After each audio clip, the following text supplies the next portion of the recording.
Espace TV, le 22h.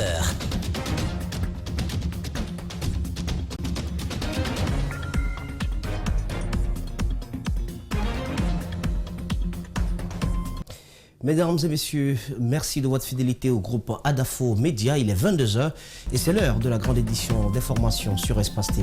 Donc voici les principaux titres. Du fichier électoral, il en sera question ce soir. Pourquoi la région de Kankan s'est taillée la part du lion avec 22% de l'électorat national? Comment expliquer que les régions de Conakry, de Bokeh et de la Moyenne-Guinée se sentent grugées? Élément d'explication dans cette édition d'information.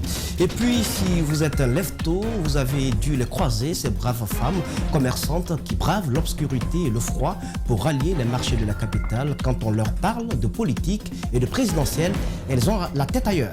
Enfin, notre angle de ce soir, notre grand format fait une immersion au port de pêche artisanal de Tobolon. Là-bas, les activités sont à l'arrêt, faute de moyens logistiques. La montée des eaux en haute mer, c'est le cauchemar des petites pirogues, des pêcheurs qui ne sont pas de taille face aux vagues. Vous en saurez un peu plus dans un court instant. Nous ouvrons le bal par cette brève. Le président de la République vient de proroger donc l'état d'urgence sanitaire pour une durée d'un mois supplémentaire sur toute l'étendue du territoire national à compter de ce mardi 16 septembre 2020. Il l'a fait savoir dans une ordonnance publiée ce soir à la télévision nationale. La dernière prorogation date du 14 août dernier. Cette autre prorogation intervient alors que le président de la République participe à Accra, capitale du Ghana, au sommet de la CEDEAO. Cette information donc sera développée dans nos prochaines éditions d'information.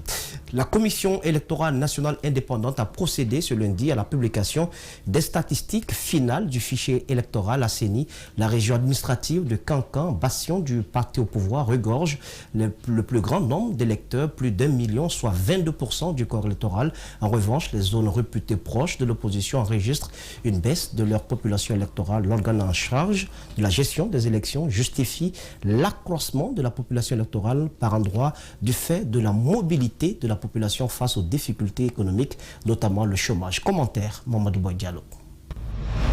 Vous avez le cas de Mandiana, qui se trouve aujourd'hui à 203 731 électeurs. Alors qu'en 2010, on est parti avec Mandiana avec 84 367 électeurs.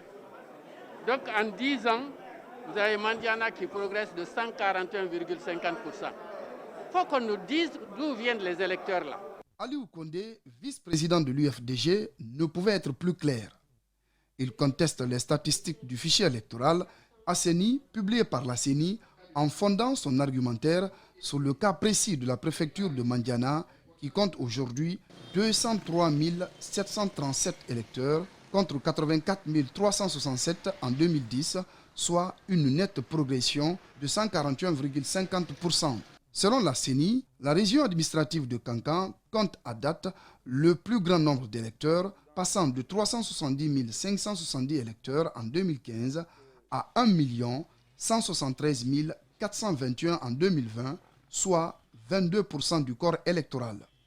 Cet accroissement exponentiel de la population électorale de la Haute-Guinée, bastion du pouvoir, suscite un vent de contestation chez l'opposition.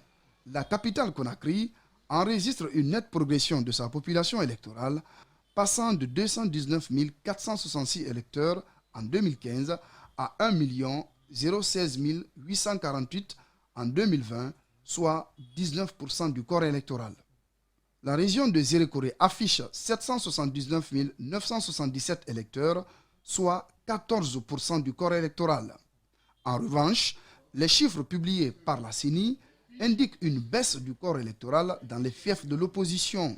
La région administrative de l'Abbé, qui en 2015 comptait 95 990 électeurs, se retrouve à 321 220 en 2020, soit 8% du corps électoral.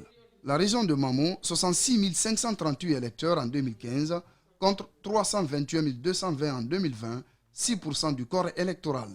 La CENI justifie l'accroissement du corps électoral en Basse et Haute-Guinée par la mobilité de la population à cause des difficultés économiques, notamment le chômage, ce que rejette l'opposition. Des précisions donc de Mamadou Boy Diallo. Dans le même sillage, le fichier électoral compte un peu plus de 5 millions d'électeurs citoyens. Le chiffre divise la classe politique. Des voix discordantes dénoncent des manœuvres visant à faire réélire le président Alpha Condé à la prochaine présidentielle. Mohamed Damaro Camara et Amara Alexila ont rencontré Abdoulaye Kourman, président du RRD et candidat à la présidentielle d'octobre 2020. Les chiffres ont été publiés lundi par la Commission électorale nationale indépendante. Plus de 5,4 millions d'électeurs pour une population de près de 13 millions d'habitants. Extraordinaire, réagit Abdoulaye Kourma. Pour le président du RRD, ces chiffres ne reflètent nullement la réalité. Moi, je ne connais aucun pays au monde où le corps électoral est plus de 50% de la population. La Guinée a 12 millions.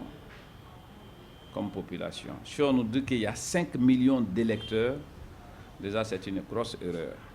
La région de Kankan, bastion du parti au pouvoir, cumule elle seule 22% des inscrits. Le candidat du Rassemblement pour la Renaissance et le Développement pense déceler la combine et l'intention de maintenir le président Alpha Condé au pouvoir à l'issue de cette élection.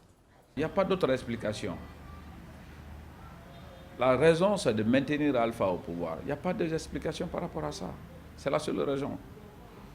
C'est pourquoi les jeunes censés être les bastions de RPG Arc-en-Ciel ont beaucoup plus d'électeurs que les autres. Le fichier électoral pour une énième fois est remis en cause à quelques semaines de l'échéance. Abdoulaye Kourma voit les signaux d'un conflit, mais appelle ses challengers à la retenue. Ça a commencé déjà les revendications. Je demande à la CENI, je demande aux acteurs politiques de voir la Guinée. La période électorale est une période transitoire. Ça va finir, la Guinée va rester. Aujourd'hui, c'est Alpha le président. Il va passer, d'autres Guinéens vont venir. Donc il faut que chacun de nous reconsidère sa position. La CENI sait que le travail n'est pas bien fait. Les autres partis politiques de l'opposition en lice comme l'UFDG se sont déjà fait entendre. Une rencontre est prévue prochainement pour décider de la marche à suivre, exiger à nouveau un toilettage du fichier électoral ou accepter de partir avec celui publié déjà par l'organe électoral.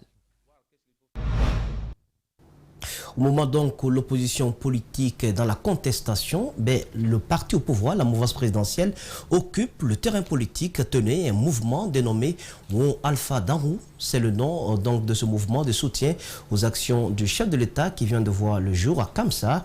C'est une initiative du directeur général de l'ANAIM qui entend donc mobiliser les populations de Kakandé en faveur de la candidature du candidat du RPG Arc-en-Ciel aux élections présidentielles prochaines. Ce mouvement a été officiellement lancé ce week-end dans la sous-préfecture de Kamsa. Salifou Lifosissé, Omar Sori Kamara.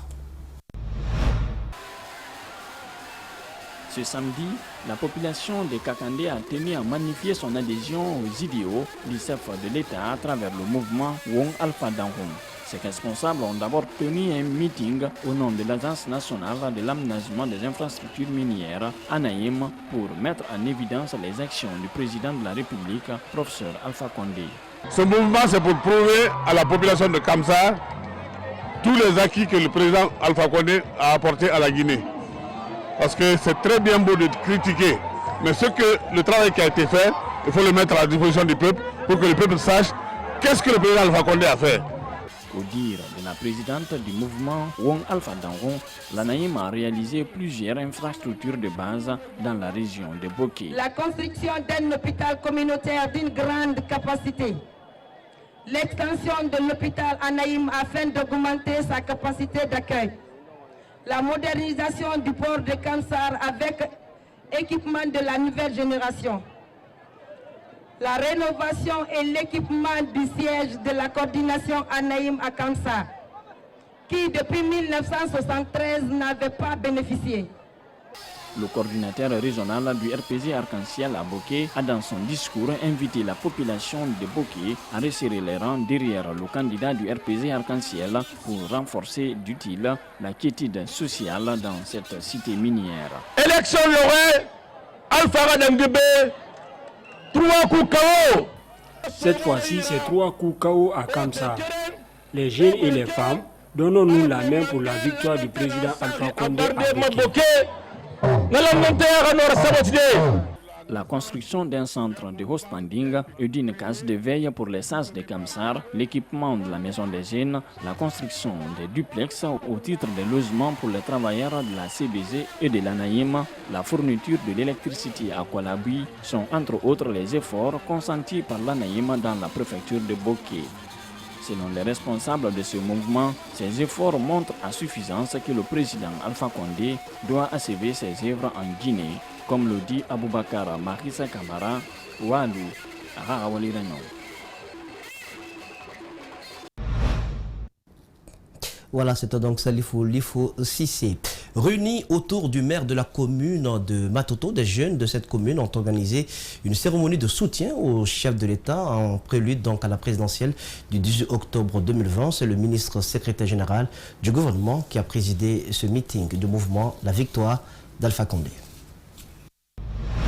Pour les élections présidentielles du 18 octobre 2020, le professeur Alpha Condé a déjà la victoire. C'est sur ces mots que le mouvement Soutien à la Victoire exprime son choix pour la présidentielle du 18 octobre prochain. Ce choix est parti d'un constat. Le président Alpha Condé, dit-il, a dédié son mandat aux jeunes et aux femmes.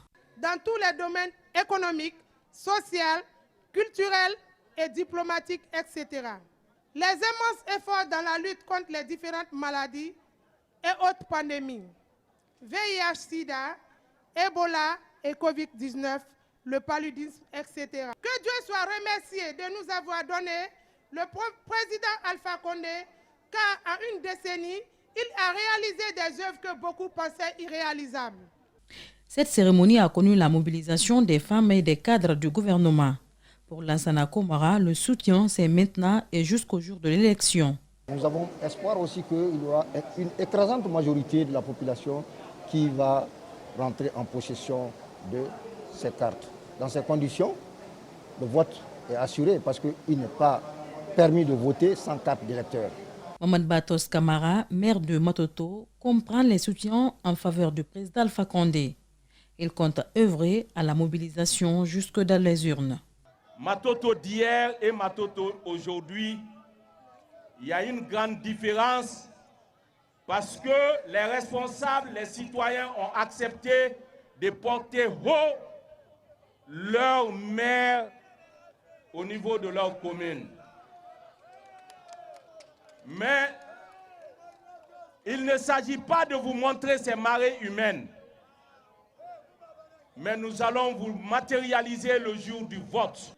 Ce n'est pas une première, ces mouvements de soutien en faveur du président se multiplient à Conakry et à l'intérieur du pays. Nous vous conduisons à présent hors de la fièvre électorale pour un focus sur une couche sociale travailleuse qui ne trouve pas malheureusement son compte en politique. Il s'agit des bonnes dames que vous ne risquez pas de rater si vous êtes un lève-tôt. Ces dames écument les rues des marchés de la capitale malgré les risques liés à leur sécurité, à la recherche de la pitance quotidienne de leurs familles respectives. André Mossi Milemolo, Yacouba Traoré les a rencontrés.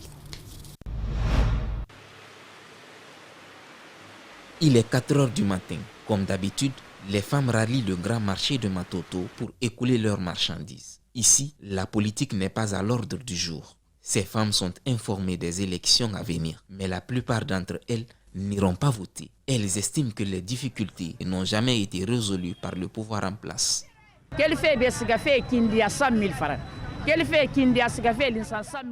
Je viens de l'INSA. Je débourse une somme de 200 000 francs pour être ici à Conakry. La route est impraticable. Vous voulez que je vote avec ça?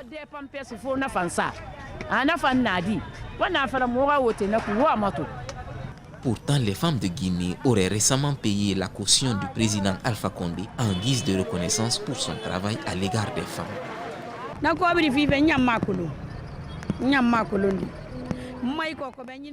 Je ne suis pas au courant de cela. Si les femmes ont payé cette caution, je ne connais pas. Tout ce que je sais, c'est comment écouler mes aubergines.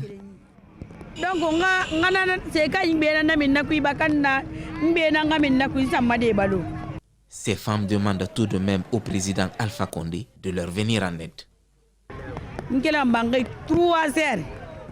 Je quitte chez moi à 3 heures du matin. Des fois, je somnole devant ma marchandise. Mais que faire? Nous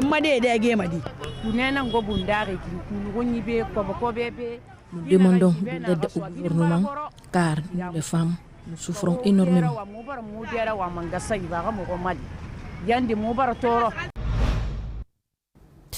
Des acteurs de la société civile se mobilisent pour faire la promotion de la paix durant donc cette période. Pour cela, une nouvelle structure dénommée Coalition citoyenne pour la paix a entamé ce mardi une vaste campagne de sensibilisation des acteurs sociaux-politiques afin d'éviter des violences pré- et post-électorales. Alceni Bari commente les images de la Silla. À un mois du scrutin présidentiel, les acteurs de la société civile se mobilisent. Ils veulent parer aux violences pré- et post-électorales. Ainsi, à travers cette structure dénommée Coalition citoyenne pour la paix, ils comptent sensibiliser les citoyens de tous bords politiques à favoriser un esprit civique et de dialogue durant cette échéance électorale. Le mouvement que nous avons, c'est un mouvement qui est composé de jeunes cadres, de Guinéens épris de paix. Et on a des mécaniciens, on a des chefs d'entreprise, on a des hauts cadres de l'État, on a des enseignants, on a des jeunes étudiants. Et nous passons d'université en université pour prôner la paix, la quiétude sociale. Dire aux Guinéens qu'on a un bien commun. Ce bien commun s'appelle la Guinée.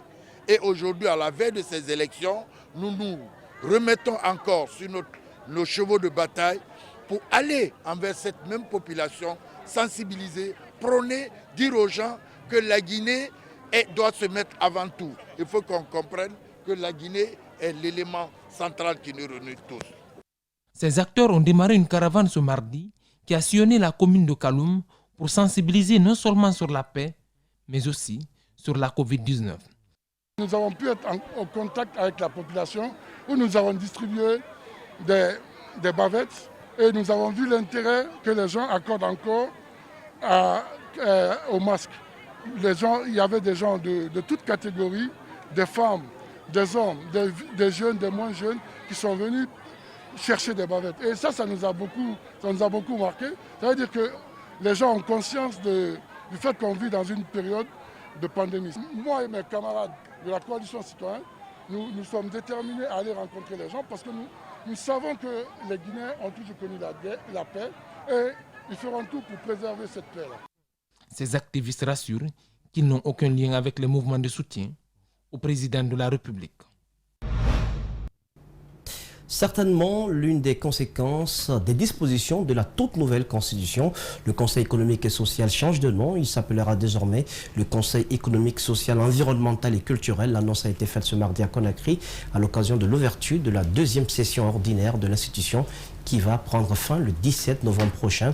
Après donc une longue période d'absence due à la Covid-19, les plénières reprennent pour clôturer les 5 ans de mandature de l'institution. Compte rendu, Zena Bangoura, Ibrahim Sori, 5 Souma. C'est une nouvelle mission que se fixe le Conseil économique, social, environnemental et culturel. Il s'agit de focaliser ses prochaines propositions sur la problématique de l'environnement et de la culture. Les dimensions environnementales et culturelles seront dorénavant prises en compte dans nos activités de formulation des recommandations et des suggestions à l'endroit de l'exécutif et du législatif. Cette deuxième session sera donc une occasion pour les conseillers et conseillères de terminer les 5 années de mandature de l'institution. Malgré la présence de la pandémie de Covid-19 en Guinée et à travers le monde, le Conseil économique, social, environnemental et culturel a mené quelques activités à l'échelle nationale et internationale. Pour le ministre en charge des relations avec les institutions républicaines, le contexte sanitaire et politique du pays mérite toute l'attention des conseillers au cours de cette session. Cette session, comme il apparaît, s'ouvre dans un climat sociopolitique marqué par la période électorale et l'état d'urgence sanitaire qui impacte très certainement la paix et la cohésion nationale. Cela doit certainement retenir l'attention de votre institution eu égard à sa mission constitutionnelle de veiller à la consolidation de la paix dans notre pays. Radia Rabiatou Siradialo souhaite des élections apaisées en Guinée et invite chacun au respect des gestes barrières. Cérémonie d'ouverture de la première session du conseil d'administration de la pharmacie centrale de Guinée, ce mardi en abrégé PCG. Il s'agit de l'installation officielle du conseil d'administration de cette entité créée par décret du 11 juin 2020. Ce conseil va s'atteler à la production des médicaments, leur stockage en vue d'atteindre l'objectif qui lui sont donc assignés. Mohamed Valek Touré, Abdoulaye Kamara. C'est dans le cadre de la mise en œuvre de la loi portant gouvernance financière des sociétés et établissements publics en Guinée que la société publique, la pharmacie centrale de Guinée, est créée par décret. À la suite de cette création, le conseil d'administration est nommé. Ces 11 membres ont été installés ce mardi pour le rayonnement de la PCG-SA. C'est dire que la PCG-SA est un instrument ou un outil important, incontournable dans la mise en œuvre de la politique pharmaceutique nationale, dont les objectifs sont la disponibilité, l'accessibilité, la qualité et le bon usage des médicaments et autres produits de santé. Le département de la santé se réjouit de la nouvelle mission assignée à la PCG-SA qui lui confère l'exclusivité de la fourniture des produits de santé aux différentes structures sanitaires, toutes choses s'inscrivant dans le cadre de l'atteinte des objectifs de la couverture sanitaire universelle. Un pas important pour la pharmacie centrale qui constitue le socle pour le meilleur accomplissement de sa mission. La mission est de couvrir les besoins en médicaments et autres produits de santé dans l'ensemble des structures sanitaires du pays. Avec les ressources humaines, avec la délivrance des services de qualité, avec le financement, avec la gouvernance. Ces piliers du système de santé sont les éléments structurants des progrès. De 85 à 89, la pharmacie centrale de Guinée garde toujours son statut d'établissement public à caractère administratif. Il a fait objet d'une série de restructurations et de réductions de ses effectifs, allant de 328 à 66 travailleurs. C'est en 1989, à la faveur des réformes dans le cadre du projet réhabilitation du secteur pharmaceutique public, que fut initié le changement statutaire.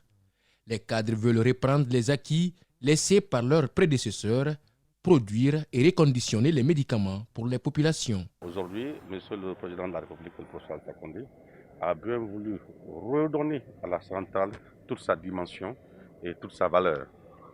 Avec ce décret de création de la nouvelle société SA, ça permet à la centrale d'avoir beaucoup plus de moyens de rendre les médicaments disponibles, mais de s'orienter également vers la production locale des médicaments pour que le coût des médicaments puisse devenir plus bas.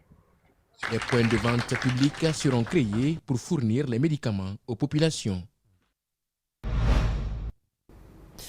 19 770 candidats plutôt ont compéti au compte de la commune de Matoto et 4 706 candidats ont été déclarés admis, soit un taux de réussite de 23,80%, un taux de réussite qui, selon le DCE, est en deçà des espérances. Le DCE impute d'ailleurs la responsabilité aux parents d'élèves. Ils sont au micro d'Ali Badra Kamara d'El Haj Aliobar.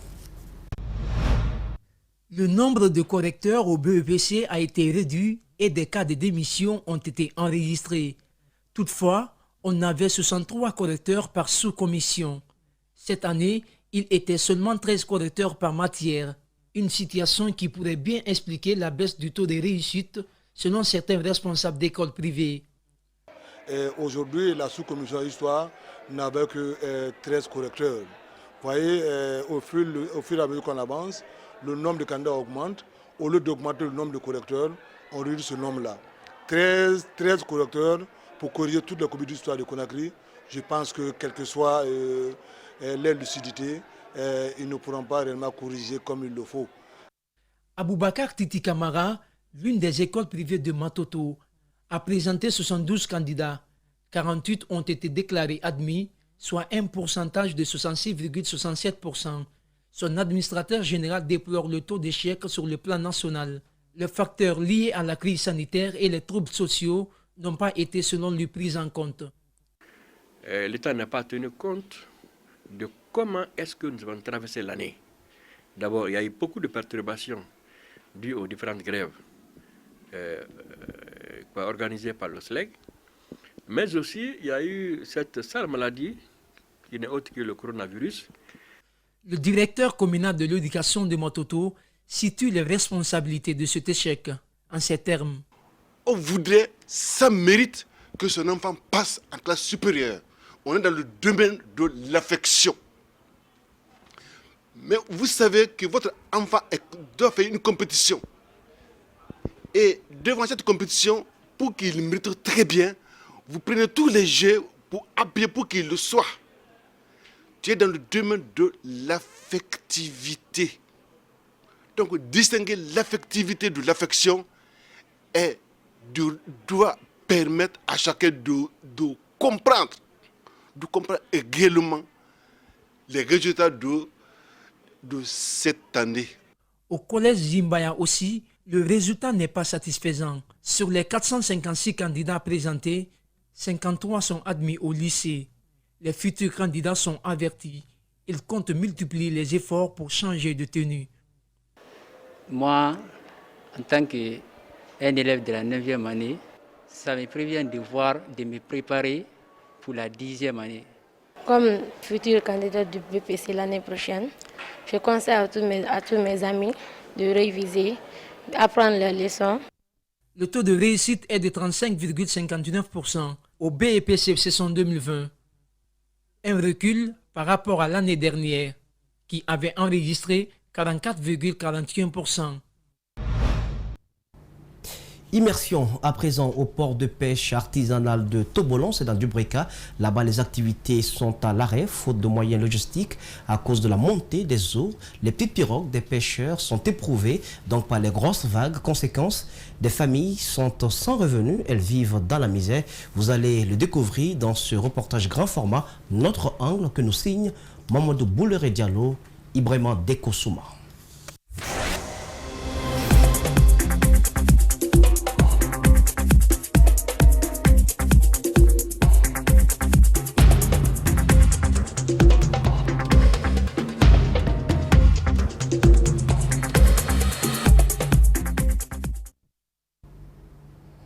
C'est un port sans poisson. Ici, tout est à l'arrêt. Pourtant, des familles y vivent et pratiquent la pêche artisanale et bien d'autres activités similaires. Ce père de famille a 7 enfants à nourrir. Il se demande comment faire.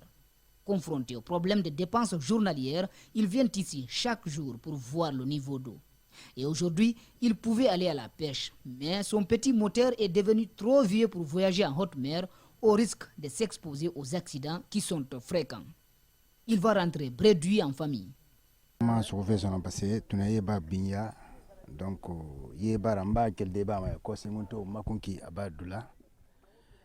Ici, vraiment, je n'ai aucun autre endroit où travailler si ce n'est dans cette pirogue-là.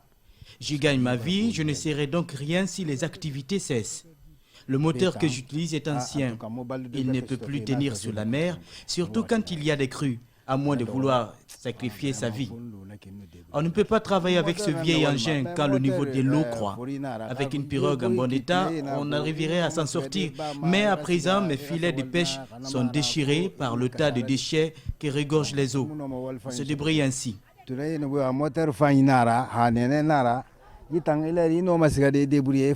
Mais il m'a dit que je suis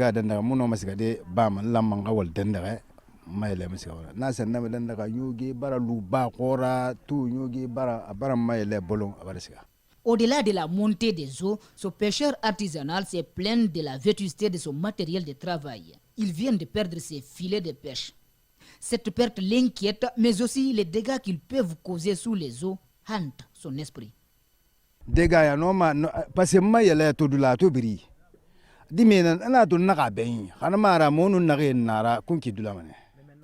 les dégâts sont énormes. Les filets, on a dû les abandonner dans l'eau au risque d'y laisser notre peau. Ces filets, tout comme les ordures, envahissent les eaux et cela représente un véritable danger pour les poissons. Beaucoup peuvent en mourir.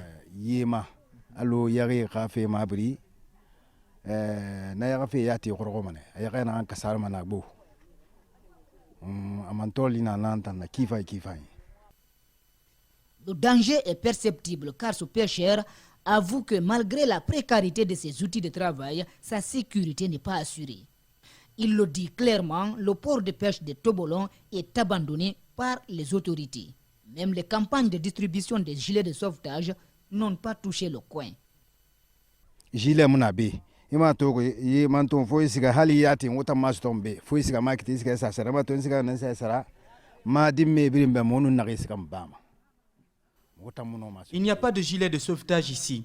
Il faut se rendre au marché pour se procurer au moins un imperméable pour moi et pour mes enfants. On ne peut pas avoir de gilet. Nous sommes oubliés des autorités. Il n'y a pas de route. On se débrouille ainsi. Notre port n'est même pas connu par l'autorité, excepté nous qui sommes ici. On ne reçoit aucun soulagement de la part du président de la République.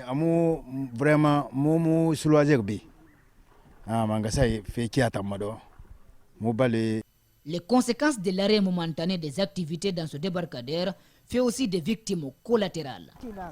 Ce sont ces femmes vendeuses de poissons. Certains ont déjà quitté les lieux à la recherche du quotidien. Cette mère de famille s'est trouvée d'autres activités aléatoires pour pouvoir passer ce temps et nourrir sa famille.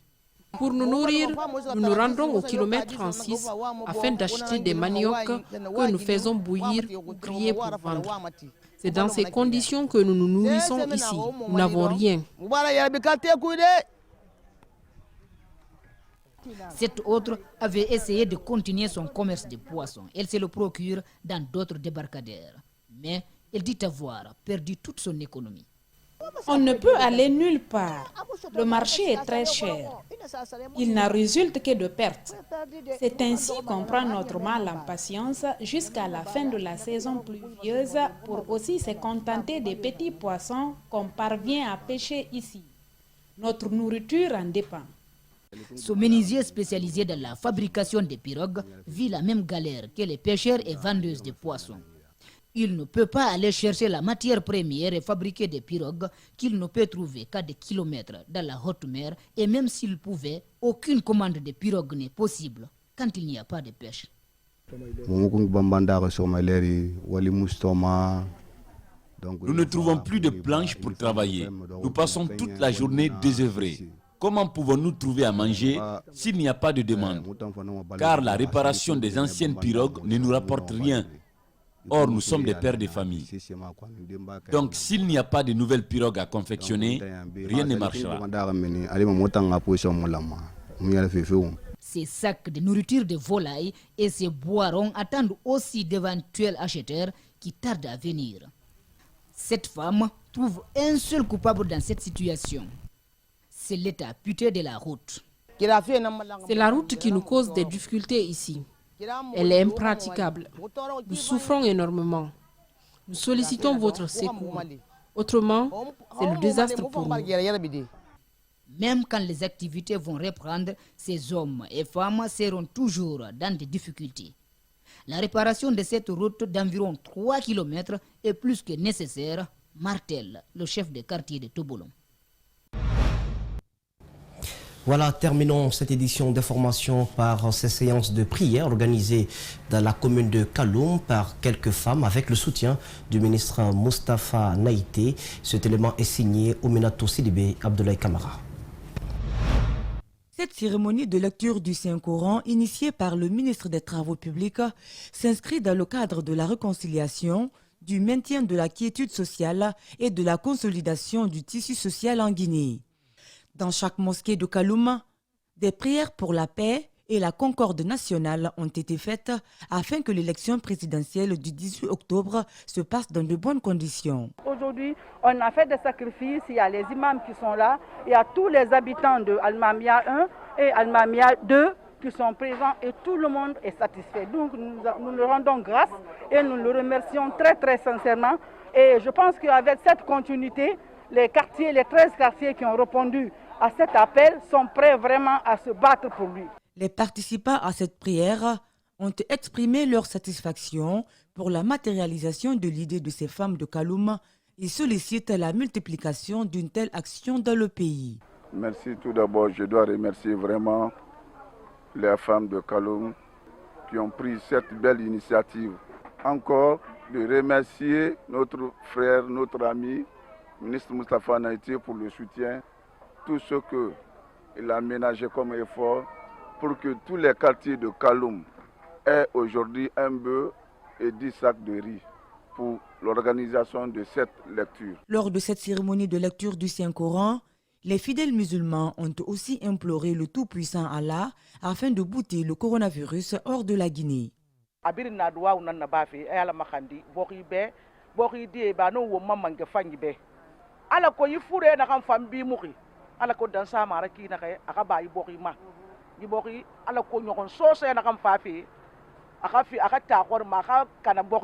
Cette cérémonie a été marquée par la distribution des bœufs et de sacs de riz, ainsi que des enveloppes symboliques remises aux participants.